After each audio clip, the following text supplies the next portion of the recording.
Hace algunos días hablamos de la Cuarta Cruzada y hicimos la aclaración de que siempre seguíamos un orden cualquiera para hablar. ¿Y ahora? Y todo el mundo entendió que no íbamos a hablar jamás de ninguna otra cruzada. Sí. Bueno, vamos a empezar una miniserie hoy. La miniserie Las Cruzadas. Muy bien. Empieza esta miniserie. Las Cruzadas. Ya está, es bajo presupuesto. Y ya empezó así nomás, como puñalada de manco. Poco título. Y poco título y ya empiezan dos diálogos, dos tipos. Che, dice, ¿qué te parece si hacemos la cruzada? No, en los de bajo presupuesto a veces se gasta más en los títulos que en el resto de la película. Claro. Señores, vamos, no con la primera cruzada, sino el origen de las cruzadas. Cruzarse se consideraba realizar una acción destinada a aplacar el enojo de Dios por nuestros pecados o a pagar deudas que uno tenía con Dios. Por ejemplo, alrededor del año 1000, prácticamente toda Europa sintió la necesidad de pagar aquellas deudas, más que nada porque parecía que el mundo se terminaba, pero también porque la deuda iba creciendo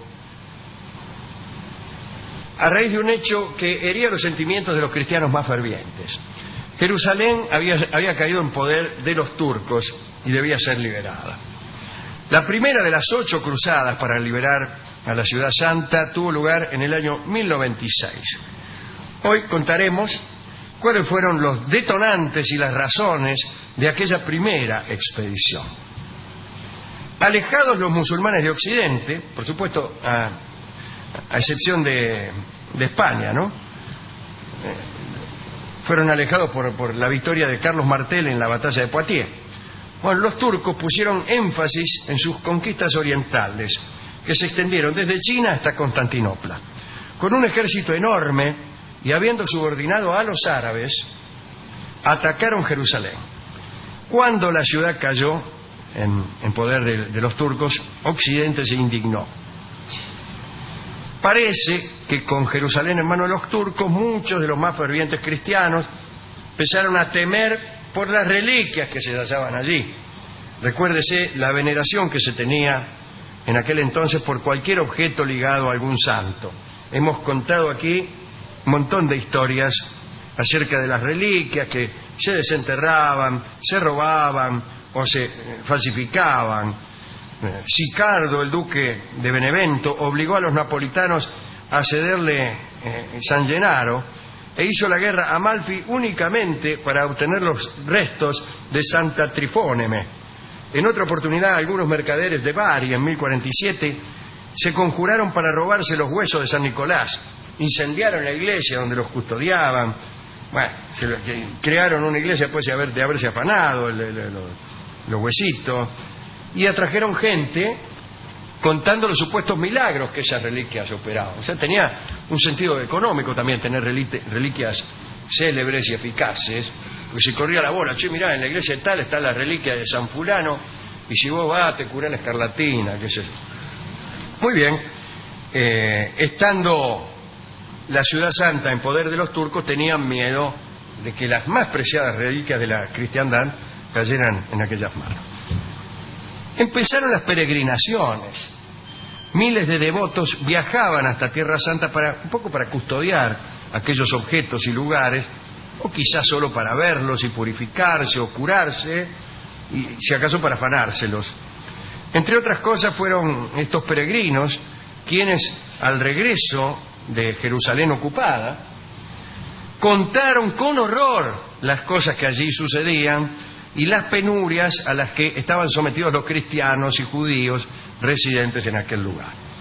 Muchas veces estas peregrinaciones de las que hablábamos recién se imponían como penitencia. Por ahí iba un pecador a confesarse y se los obligaba a unos recorridos tremendos. Muchas veces debían marchar casi desnudos o cargados de cadenas para pagar culpas por diversos crímenes.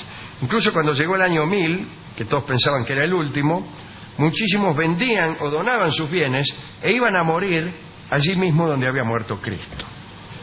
Parece que una vez el noble Hildegardo de Comaso decidió ir en peregrinación a Tierra Santa para pagar una gran falta, un gran crimen, qué sé yo.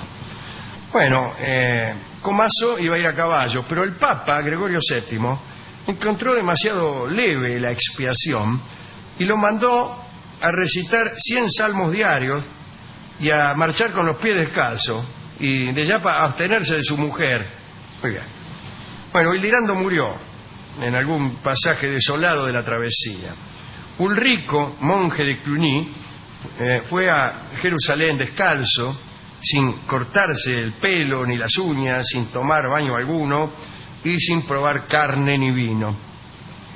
Los peregrinos solían, ya que estaban, visitar el Egipto, donde iban a condolerse, sería mucho mejor, de la servidumbre de los hebreos, ¿no es cierto?, o a buscar vestigios de la infancia de Jesús, o a visitar las ermitas de los antiguos padres del desierto. Para aquellos peregrinos todo era milagroso. Cada cosa que encontraban decían que era un milagro. En Rodas, por ejemplo, se visitaba una cruz de la iglesia de San Juan, hecha con la misma vasija en que Cristo lavó los pies a sus discípulos y que servía para conjurar la mala fortuna. En el Sinaí tomaban fragmentos de la piedra que un día había cubierto a Santa Catalina y pensaban que servía para curar la fiebre. Llegaron tantos peregrinos a Jerusalén dominada por los turcos que las autoridades turcas impusieron algunas reglamentaciones. Era obligatorio oraciones, las mismas oraciones de los musulmanes convocadas desde los minaretes, ¿no? Se aumentó el tributo que debían pagar los peregrinos. Se prohibió que llevaran armas o que montasen a caballo y se les obligó a distinguirse con un ceñidor de cuero. Todo iba más o menos bien hasta que Hakem Parmirila, califa de Egipto, en el año 1066, persiguió a los cristianos peregrinos y mandó matar unos cuantos. En ese momento el Papa Alejandro II hizo oír el primer llamamiento a los cristianos para emprender una cruzada. Nadie perdonó la supuesta opresión que sufrían los cristianos que moraban en Palestina. Toda Europa resonaba en gemidos sobre la suerte de los sacerdotes arrancados del altar para ser encarcelados, qué sé yo. Habían llegado noticias que horrorizaban cada vez más a los cristianos. Las mujeres eran víctimas de una violencia brutal, los niños eran castrados y educados en el Islam, los peregrinos adultos eran transformados en eunucos para custodiar los serralios de los señores del lugar. Seguramente no era cierto, pero bueno. En ese momento hizo su aparición un picardo, proveniente de la picardía, naturalmente, llamado Pedro, un hombre tosco de modales comunes, a quien todos conocían por el sobrenombre de ermitaño. Pedro había dedicado toda su vida a la oración, a la abstinencia y a la soledad. Ahí andaba el gato.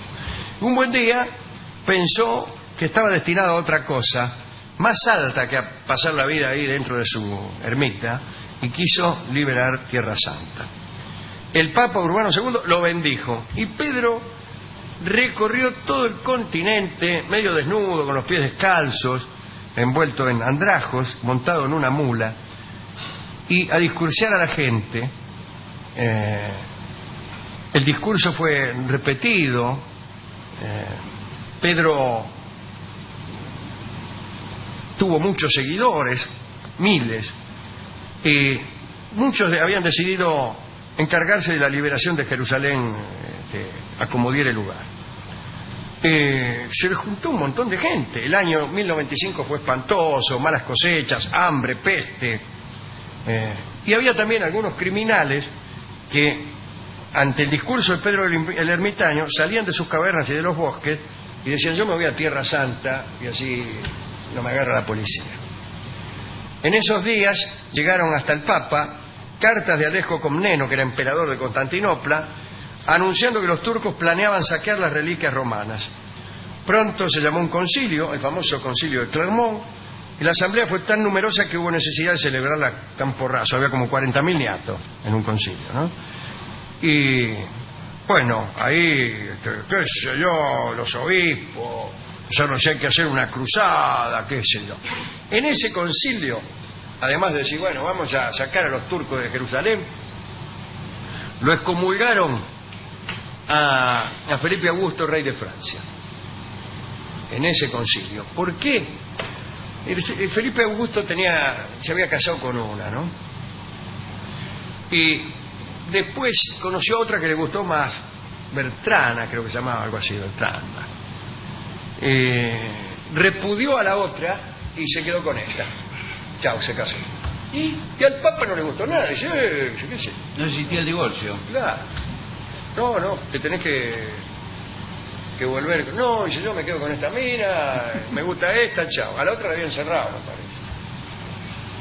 Y el Papa los comulgó al rey. Pero, conforme al derecho canónico, quedó comulgado todo el pueblo francés. Y entonces, en todo el territorio de Francia, no te anotaban, las iglesias anotaban a los hijos que nacían, le daban la extrema unción a los muertos, se encargaban de los entierros. Era como el registro civil. Era como el registro civil, no había registro civil, no enterraban a los muertos. No bautizaban. No bautizaban, no casaban. Era un desastre todo. Y finalmente aflojó el rey, Felipe Augusto, y le dijo al Papa, bueno, dice, arreglemos aquí, que yo la voy a dejar esta mina. El Papa lo volvió a recibir en el seno de la fe, empezó a funcionar otra vez la iglesia como registro civil, y cuando todo estuvo arreglado, el rey volvió otra vez con la mina. Sí. Y esta vez el Papa se hizo el gil y no dijo nada. ¿Por qué? Porque venía la cruzada y le convenía que Felipe Augusto estuviera en la cruzada.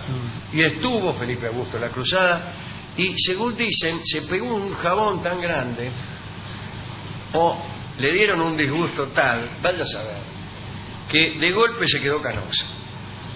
Pues Es verdad eso. De golpe se quedó canoso. El tipo fue a la cruzada, no sé si por un susto, por un disgusto, vaya a saber. ¿Se acuerda del jugador de Independiente, Meijide, que quedó pelado? ¿De un susto? Sí, que dicen que sí. Bueno, este quedó canoso de un susto.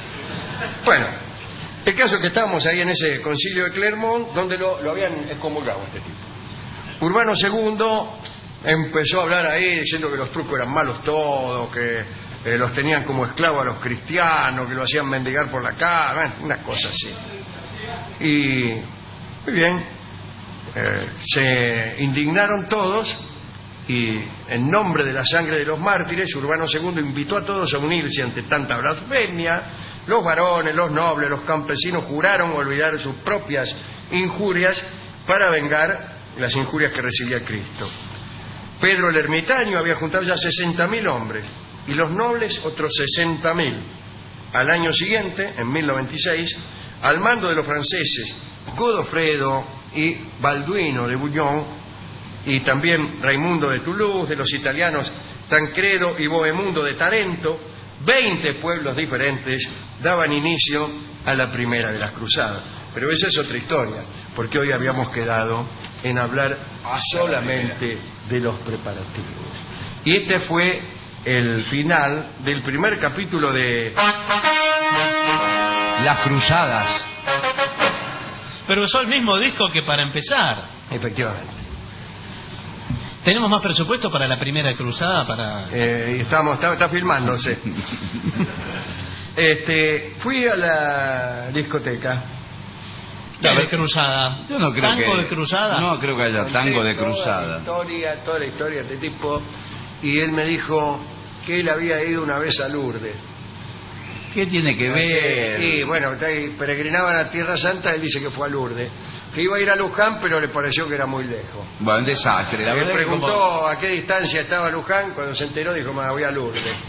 Un desastre pero como le dijo el cura de Lourdes, que las cosas que se pedían ahí era menos importante porque era más cerca. Entonces él había pedido un trabajo Y Una changa. y le dieron una changa Claro. en negro.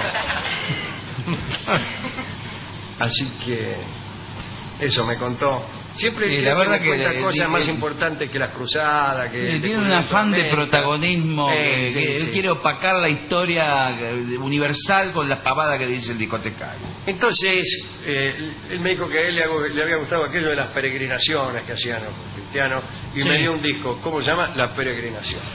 No está tan mal No esta está vez. tan mal. Así que vamos a escuchar a Ariel Ramírez y a Jaime Torres en este fragmento de la misa criolla, Ujú. que se llama La peregrinación, y que siempre lo pasamos para toda clase de peregrinación.